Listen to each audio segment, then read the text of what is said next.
Warning, warning, there is a problem. Super productive mode now frozen. Please contact your technical administrator for details. There's a technique to staying focused and being productive. But if you don't use the right technique for your type of brain, then you may just be setting yourself up for a whole lot of procrastination. I'll explain why. The problem is thus: if you're like me, you have a busy brain, you're extremely creative, and you have a lot of inner genius inside you with all of these creative ideas, but sadly, you're also lacking focus. You get overwhelmed with too many ideas, and the result is that you end up doing nothing because you lose the focus of what you're supposed to be doing and your brain kind of scrambles. Or, and this is probably one of the most pervasive problems, you're the kind of person that enjoys having a little bit of chaos in their life in order to keep things interesting. I'm kind of like that. I can't just have one thing that I'm doing, because not only do I feel like part of my soul is missing if I don't also do this other thing, but I get too bored of just doing one thing. I need to have the variety in my life. And the problem for people like us is that traditional productivity and focus techniques just do not work. Trust me, I have tried and failed them all.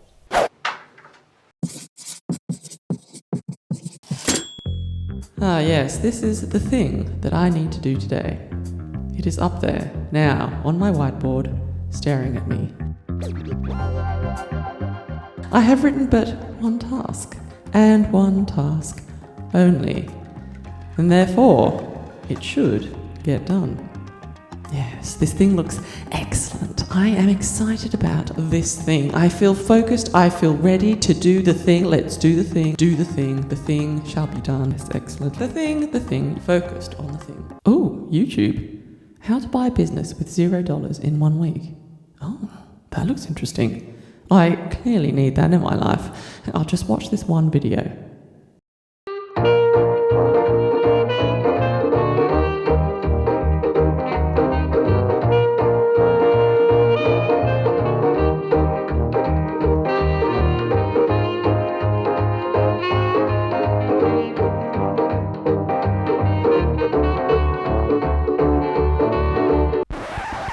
Other focus and productivity techniques that do not work include creating a vision board.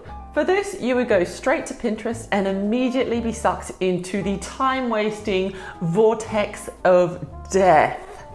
It's far too visually stimulating. I mean, you'd probably have a great time doing all the pinning and inspiration hunting for later, but you would immerse about an hour afterwards, wondering what it was you were actually doing on there in the first place, and you probably wouldn't have created your vision board either. Removing your phone from your immediate environment so you can concentrate better. Let's face it, if you're on a computer, the internet is right there anyway.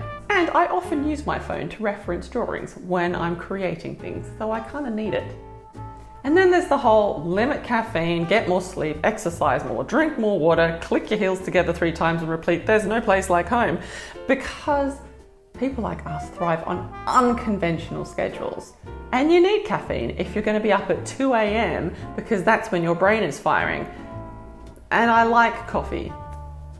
A lot. So what is the solution to getting laser-like focus? Or are we forever doomed to be trapped in our creative minds, unable to unleash our thoughts because we have to function within the confines of a consumer-driven society?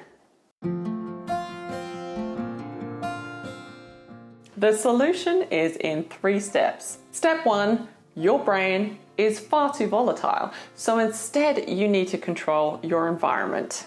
You want to make it as hard as possible to do anything but the one important thing that you need to get done. So let's just say you know you need to do a YouTube video for your one thing, but your go-to procrastination method is to sit on the couch with your dogs and your coffee drawing stickers. In your mind, you've said to yourself, this is really productive because I need stickers anyway.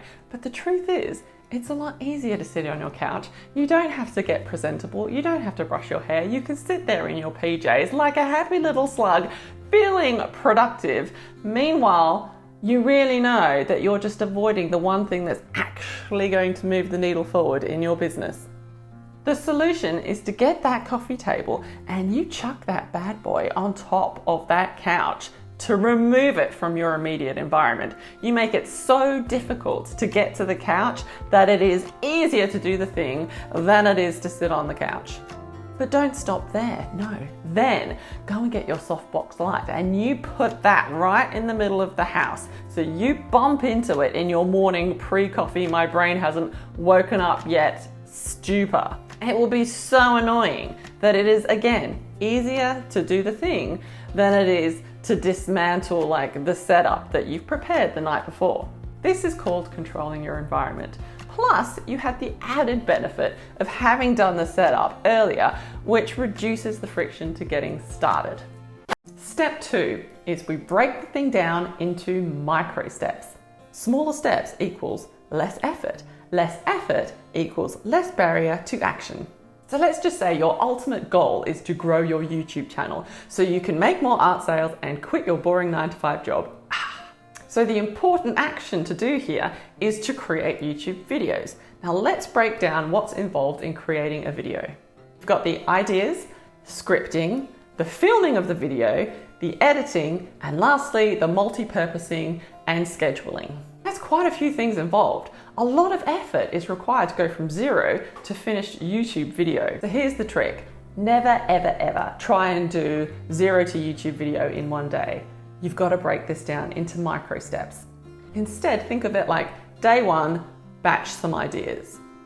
Day 2, script one video. Now, I would only go for one video at a time because otherwise, if you're a big visualizer like I am, you'll see that video and the script and all the different scenes in your head. And if you try and do 2 videos, you're going to become overwhelmed with all of the clashing ideas. So just do one video at a time.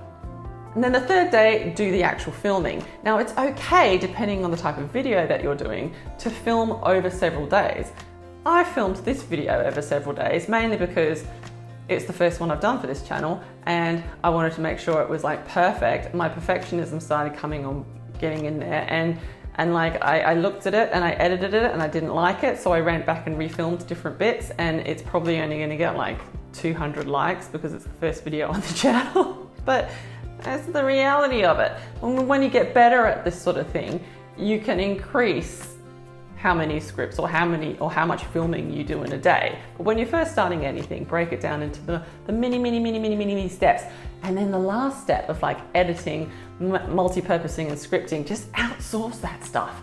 I mean, you don't need to be doing that. Anyone can do it if you've got the resources, obviously. If you're as povo as anything, you're gonna have to do it yourself.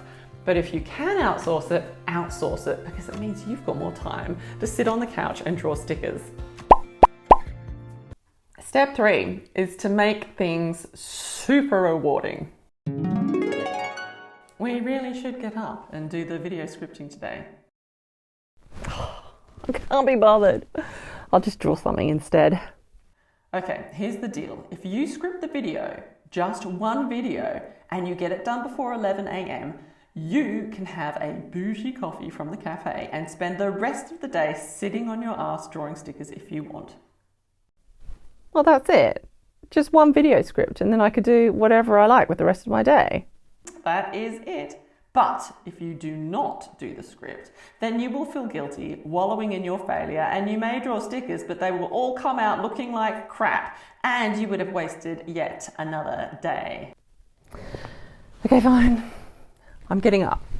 You see, baby steps with added sweeteners. The formula goes like this. 1 baby step, sweetener.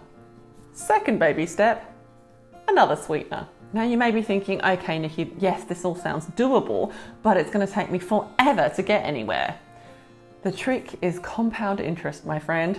Small actions over a period of time, and it really does add up. Fast forward a few weeks, and you will have completed quite a few YouTube videos. You have gotten into a rhythm, so it won't take you as long forever. and you will be moving the needle towards achieving your ultimate goal. We're at the end of the video now. Say something witty. Did you know that before toilets were invented, humans shat in the woods? Thanks. You're welcome.